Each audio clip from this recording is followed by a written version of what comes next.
এ wait wait, যেহেতু এই ভিডিওটা আপনার সামনে চলে আসছে, so this is my first stand up comedy show. আসলে বয়সের দোষ, বুঝেনি তো।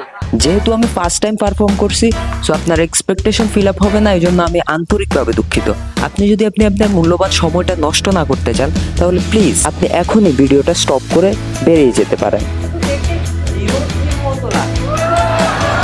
ভিডিওর একদম শেষে একটা অ্যাডাল্ট জোকস আছে, so please ignore this. So welcome A boring stand up comedy. Raisul ভাই অ্যানাউন্সমেন্ট করেন।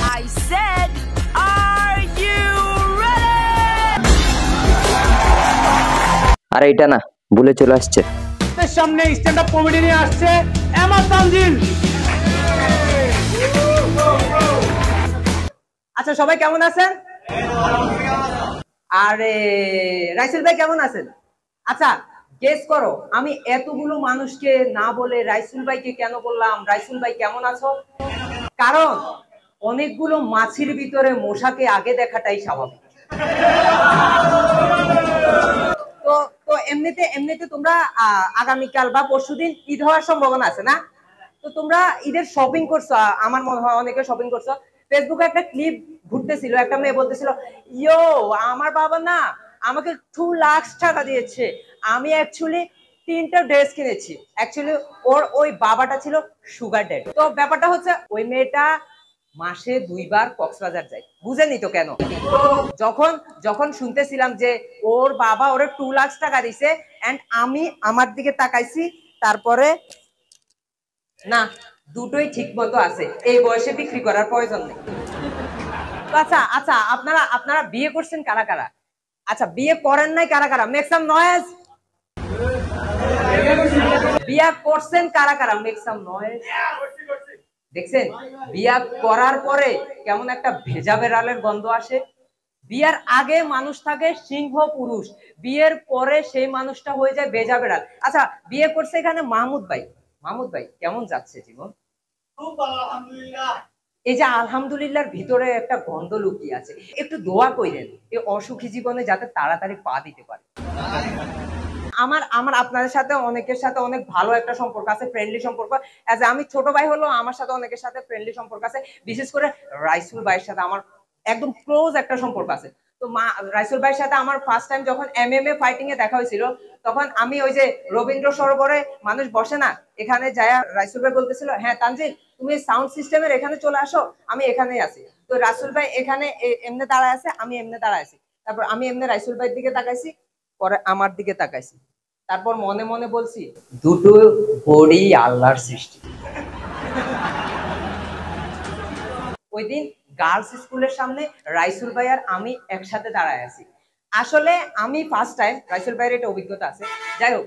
তো রাইসুল ভাই আর আমি গার্লস স্কুলের সামনে দাঁড়ায় আছি, গার্লস স্কুল ছুটি হয়েছে, 2টা মেয়ে সামনে আসতেছে। গেস করো, তোমরা জাস্ট গেস করো মেয়ে 2টা কার দিকে আসছিল। আচ্ছা, ক্যান ইউ ইমাজিন মেয়েরা আসলে কেমন ছেলে পছন্দ করে? একটু 6 প্যাক, একটু সেক্সি না, এমনই তো ছেলে পছন্দ করে।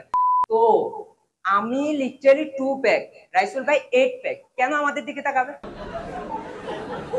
অ্যাকচুয়ালি আমি চিকন, আমি এটা অনেস্ট ভাই, আমি চিকন, সমস্যা আছে? একজন মানুষ চিকন হতে পারে, একজন মানুষ মোটা হতে পারে, কিন্তু আমি এটা নিয়ে একটা ক্রাইসিসে পড়ি, বুঝছো? তো আমার এরকম তোমাদের ফ্যামিলি মিটআপ হয় না, নানা নানু খালা খালি সবাই একসাথে আসে, তো আমারও আসছিল। তোমাদেরকে আসলে ফ্যামিলিতে কি জিজ্ঞেস করে ফ্যামিলি মিটআপে?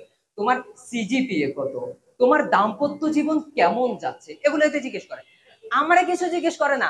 আমার আম্মুরে যায় বলে, তানজিলের কি জেনেটিক্যাল প্রবলেম?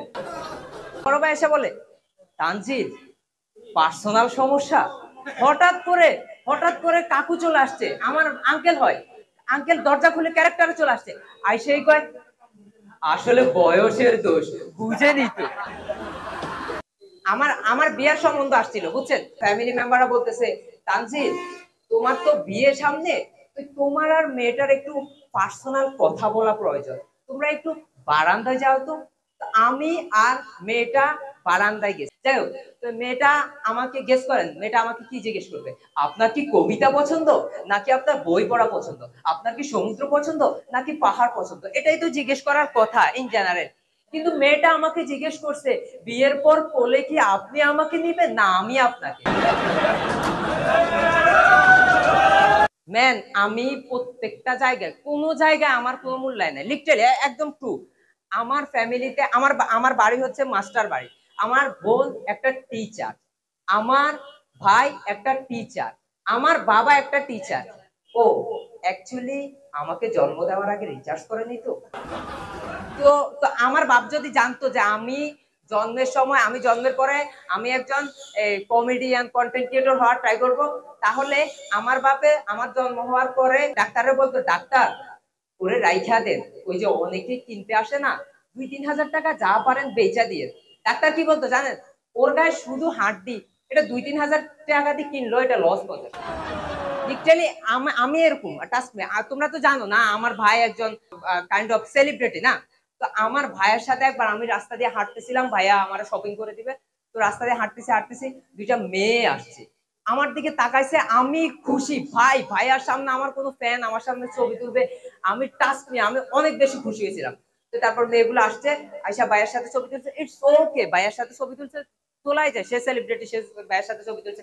কিন্তু ছবি তোলার পরে মেয়েটা বলতেছিল, ভাইয়া আপনি তো দেখতে অনেক হ্যান্ডসাম, এই যে অ্যাসিস্ট্যান্টটা রাখছেন এটা কিন্তু দেখতে হিরোইনসির মতো লাগছে।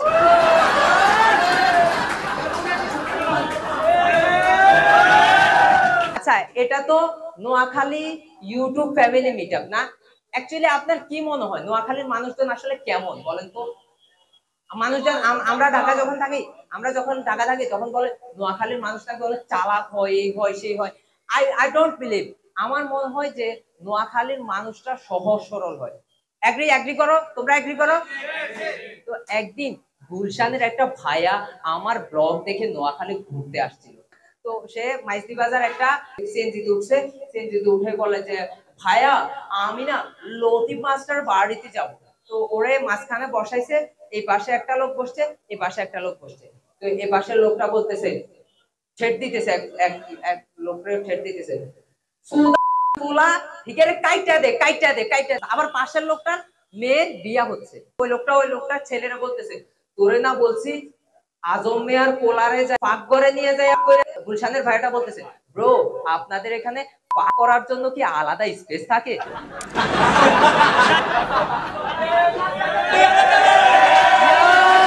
Thanks a lot. This is my past comedy show. আমার জন্য দোয়া রাখেন, and ইউটিউবে যাবে, ফেসবুকে যাবে, একটু দেখেন, আমারে রেসপন্স করেন। আর আমি আমার মতো হ্যান্ডসাম ছেলে পেলে কম দেখবেন। আমার নাম হচ্ছে এমার তানজিল, চিনা রাখেন, যারা চিনেন না চিনা রাখেন। আমার স্ট্যান্ড আপ কমেডিয়ান, আমার কন্টেন্ট ক্রিয়েটর, আমার ব্লগার। আল্লাহ এত গুণ আমার মধ্যে দিছে। Thanks a lot.